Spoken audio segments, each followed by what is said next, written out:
कैलो हमसे प्यार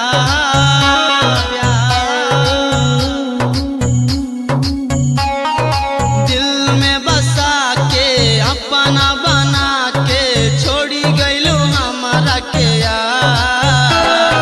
जिंदगी में आके नैना मिला के काहे खातिर कैलो हमसे प्यार। दिल में बसा के अपना बना के छोड़ी गैलो हमारा के यार। छोड़ी गैलो हमारा के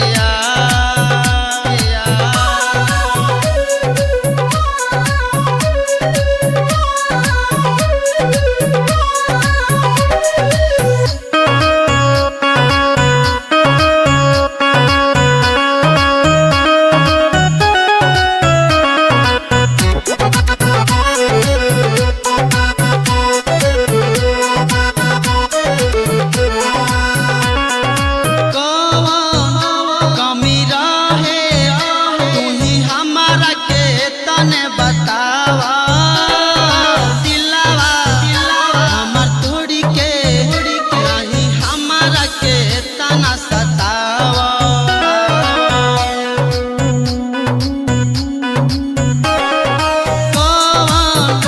कमी रहे तुही हमारा के तने बतावा दिलावा हमर तोड़ी के नहीं हमारा के तना सतावा।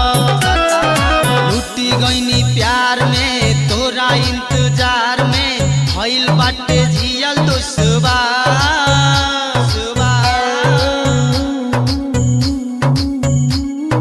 दिल में